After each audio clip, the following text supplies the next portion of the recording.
But Texas, Ohio State. I'm about to bring up Josh from A House Divided, and he's an Ohio State fan. If we the Avengers, he's Doctor Doom. Oh You hear shit. me? He's Doctor Oh, I got you. Doom. Okay. Yeah. Or you want to be Killmonger. It don't matter. Either way, you are Nemesis. Yep. Yep. I got you. So I'm gonna bring him up. He's gonna give us his thoughts on Texas, Ohio State. Dr. Doom and Killmonger is crazy, but I'll take it. I'll absolutely take it. The villains us. That's fair. I'll take that. I'm happy with it. All right. Let's talk this Texas and Ohio State game for the simple fact that I need Michigan fans to like calm down the hype over here. Right? Like I need you guys to bring me back to reality a little bit. So I'm hoping you will. But I don't see how Texas has a chance in this game. Oh. I don't see it. Texas matches up with y'all pretty good defensively. Okay. So let's talk about the strength of the Texas defense, right? It's the pass defense, yes? Exactly. Okay. So go ahead. Well, I was gonna say, I actually think. Well, first of all, listen, Ohio State's playing at a damn good level right now. I mean, you guys are looking like legit. I mean, like, as much as I don't like you, you look good. You know, you guys are balling right now. No one's denying that. I think what Oregon and Tennessee did not do is play you similarly to how we did. They put their guys on islands. I think Sarkisian is smart enough to not do that dumb shit. Because if they do that dumb shit, you're gonna run all over them. Now, here's the thing about cover four, don't they? What? They run a lot of cover four. Well, okay, yeah, but like they need to make sure they bracket Jeremiah Smith, and then also their front seven's actually pretty good, man. They got they got Ethan Burke, who's a dog. They do have a good front seven, and then their offensive line is strong. See, and so we have a Texas guy on our network, and I talked to him about this game already. He said the thing that they really need. He said he's not worried about the defense as much as he is the offense, and the reason why he's worried about the offense is because with Quinn Ewers, it depends on the day. Some days he's on, other days he's hit or miss, and if this offense cannot keep pace, then it's going to be a problem. Now they do have the skill players, right? Like they have talent. It's not that they don't have talent, but it's just, can the defense hold like Michigan's, or even some? They don't even have to do what Michigan did. They got to be just better than Oregon and Tennessee, because that was insane. And then that offense has got to keep pace. Nebraska, Penn State. I think you're absolutely right. I think the pass defense is not only good because of their DBs, but because of the pressure that their defensive line gives and things of that nature. So I'm not going to act like it's not something that I'm worried about, but at the same time, it's not like Oregon doesn't also have a decent pass defense, and we were kind of able to score them at will. But they played dumb with you, bro. They literally blitzed and put dudes on islands, and that is the dumbest shit you can do. And their DBs are all my height, 5'9". Yeah, so it's a little different. It is. It's weird, man. I don't even know why they did. And Tennessee did the same thing, bro. They literally put their guys on islands, blitz guys, put their corners in bad spots, and you guys just exposed them. And then and that's another thing too, is like when a team is down like 2 touchdowns, they start drowning, and then teams start panicking, and then they start overcommitting and making mistakes. And that's you guys had them in quicksand, man. Both teams were in quicksand, and then you guys just kept. And I'll say this though, like the one thing about you guys, and like I know some Buckeyes have acknowledged this, like, our victory over you guys got you guys hungry as shit again, and it lit a fire under your ass, and like you can see it in Ryan Day's coaching approach, because he's aggressive as shit right now. Absolutely. I agree with all of that. I guess my when I look at their defense specifically, I'm pretty concerned about the pass defense. I think their pass defense is stout, but they allowed Cam Scatterbo to come through and control the game in the second half. So like, what is that? Cam Scatterbo is one person. We have 6 Cam Scatterbos on our team. He went stupid, bro, though. Like, he did. Let's be honest. He was in the zone. Like he went stupid. Yeah, and he's been hot. He's been hot to close the year. Scatterbo has been, he's kind of made a name for himself, Yeah. Like that pass, the fly route where he slows down and pushes off. Like, bro, I'm in the zone type stuff, So I can't take too much from it because he was so out of his mind. So but when you have a team an offense with at least a couple of Cam Skaboos, it's hard to look at it and say, yeah, Y'all don't Texas have anybody dominate like against that. that. I'm sorry, Y'all what? don't have anybody built like that. Why don't we? Bro, he's a tank. He is. No. Built like him, like body wise, sure. Yeah. But somebody who can take over the game and dominate it, we have multiple of those. So And that's I guess why I'm not so. That's why I'm so confident. I guess Texas needs to turn this into a fist fight. Is what they got to do. They can't play cute. They can't play this flashy shit with you guys. They got to make it a trench war game, bro. Just like Michigan did. Now, again, you kind of brought up like one of the strengths of Texas is obviously their pass defense. It's one of the top. I think they're top 5 in college football.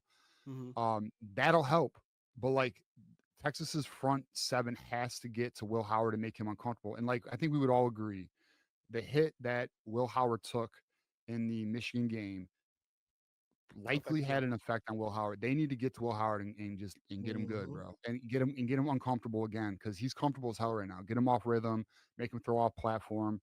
That's gonna be the way to win. They got to make the offense uncomfortable, and then that defense and then their offense has got to come to play. That's what worries me is Texas. I was gonna say we talked quite a bit about their defense. Yeah, their offense. Yeah. I don't think it's enough to mesh with this Ohio State defense. At least what we've seen specifically in the playoffs. This defense has been playing lights out on Texas's defense. Every aspect. Gonna have to play lights out. They're gonna have to play lights out. And I feel like the only defense that I've seen, at least as of recently, that's played to the level of Ohio State is Notre Dame. Notre Dame's defense played really well against Georgia. Yeah. No, Notre Dame's playing good ball right now, man. Physical football too. I'd venture that's probably the team I'm most afraid of right now, and even then, it's yeah. Freeman's playing. He's coaching good too. He's not making any mistakes. So if James Franklin finds a way to make the natty and beat y'all, jeez, that would be hell for me. I don't even want that to happen. I'd much rather see Notre Dame, even though I'm probably most afraid of them. I don't want that chance to happen. As crazy as it sounds, obviously I want Texas to win the whole thing, but I'd probably put Penn State second. I can't have Notre Dame and the Buckeyes winning this damn shit, bro. Like we got to be the most recent national title winner, bro. Like I just can't have them winning one right now. We just won last year. Let me just enjoy it. I get it. Yeah, because especially when we win this one, it's going to open the floodgates. So. Oh, I know. Although, I mean, look, you guys will have some shit to talk about, but just remember, it's 4-0 right now. Just remember, that is true. That is true. Still got and you guys are coming to us next year too. I think we have a good chance. I'm not going to say we're going to beat you. I can't. We'll see. Hey, we'll see. One thing bro, you're losing a lot though. Like you're gonna have a big roster turnover like we did last year. So we'll see your roster. I think we reload well at several positions, but will. See. I mean, you recruit well. You do recruit well, but we're in a different position. We got to see what it looks like. We're returning a lot next year. Although, like I was telling Johnny as a show star, we have some holes that we got to get sorted out for Michigan. Yeah, for sure. One thing that's impressing me though about Ohio State is it's not just the play design. And I was on Kirk Campbell and Sharon all year about this, but the eye candy, the pre-snap eye candy. Yeah. Play designs, getting those one-on-one matchups, getting Ibuka on one-on-one with a safety, getting Jeremiah Smith one-on-one with a safety, plus the eye candy. So you've already got dudes that can out-talent most of the teams you're going at, but now you're adding in great scheme and play calling with good play design. It's beautiful. I can't front. That type of stuff I love. Like that's the type of stuff I love. And I hate to see that y'all are doing that. Yeah, the game planning is finally mashing up with the recruiting. So we've always had the talent, but like now the game planning and the play calling is actually starting to work with it. It's a lovely thing to see. It's amazing. I love it. Stop that. Stop what? That. I do. Grin. You see you got that shit eating Ohio State grin. Bro, just stop. I got something that I wanted to mention. I saw a comment from, I think it was Readings by Dom, about the extended breaks for like Oregon and all the bye week teams. I don't believe that it had that much of an impact as people are making it out to be. Well, Oregon had 25 days off by the Sure. time they played y'all. Y'all had 10 days because y'all played Tennessee. Yeah. You and Tennessee had the same amount of time to rest. So Mhm. there wasn't a rust factor. But that first round bye team, all of them had like 25 days off something. So that's a long time, bro. Yeah. I heard the argument. Look, I heard the argument where it's like, oh, they had the same amount of time because Ohio State didn't play in the Big Ten title. Okay, but you played the week prior, bro. Sure. Like, you're warmed up, you were prepped. Like, listen, let's just also make this extremely clear. I'm not one of those fans where I think that like you won. That's what matters. Yeah, we out Fuck the semantics, bro. Like, like here's another thing too. Like, so on our show, Josh, and I'm not calling no one out from my end. We had some people call. I do a call-in show on Thursdays, and we had some fans call in and say, well, it's in my opinion, this national title is going to be a little tainted because it's a 12-team playoff and it's weak, and they didn't actually win their conference championship, and I'm like, dude, we can't be that fan base, bro. Like, listen, there are fan bases, and we won't name no names, who want to call championships tainted, but like, you win, dude. At the end of the day, and like, let's be real, and if you don't like it, it's on your program to do something about it. That's Yeah. my position. So, like, that's a fact. if we don't want you to win, even though we did handle our business in November, well, then we got to get in the playoffs. That's on us. So, Yeah. we'll see how it goes. I mean, hopefully, again, Texas handles the damn thing. To reply to that, I had an asterisk after you guys won the Please. but to be fair, I let that go a long ass time ago. Like, you're absolutely right. Yeah. You're absolutely right. At the end of the day, if we want to say anything, we have to beat you. So that's that's absolutely fair. I can't stand when these fan bases want to qualify shit and be like, well, it doesn't mean as much, or it's a 12-team playoff, so it's it's not as serious as a 14 playoff. It's like, this is what it is. These are the rules, and these teams are playing in the new setup, the new format for college football, and they won. And if anything, the road, even though there were some cupcakes, now you guys had a good first round matchup, but like Tennessee, right? But there are some cupcakes that were in this, like SMU and shit like that.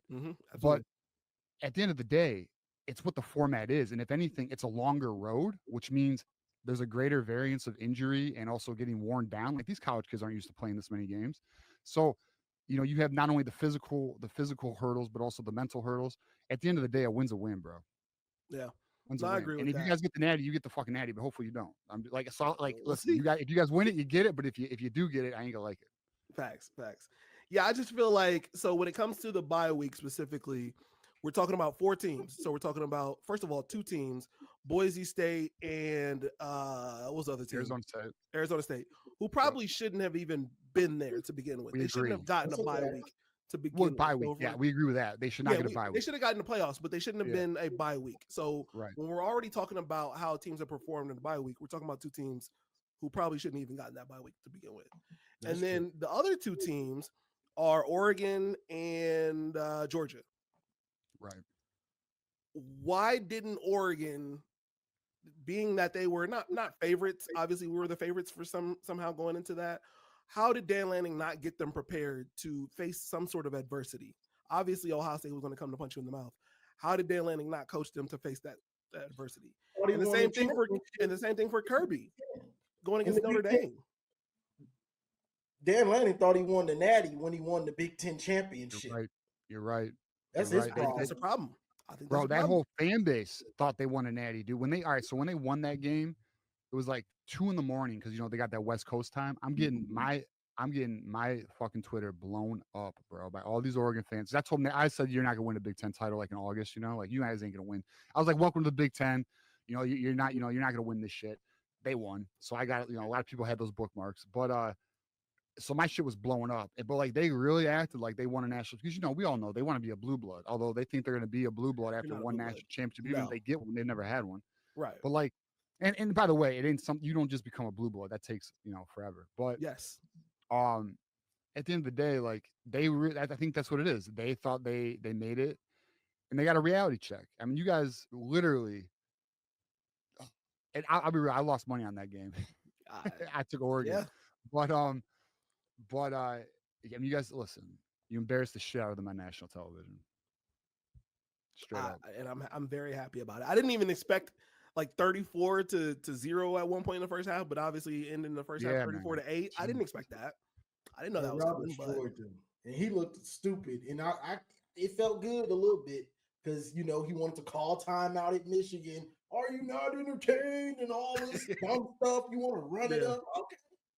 yeah. You think you won the championship? This ain't the championship, buddy. So he did this clown stuff all season. So I Mhm. was happy for him to get his humble pie because we had to learn this too, right, TJ? 2021 when we won the Big Ten, we were excited. We hadn't done it in so long. That's not the end goal when you have national championship aspirations. You have to keep yourself grounded. Every time you play a big team, you think you done won the Natty. We won the Big Ten. The job is done. Yes. So I was glad to see him get humble. Didn't want to see y'all do it. I would have hoping like maybe Texas would have did it, but whatever.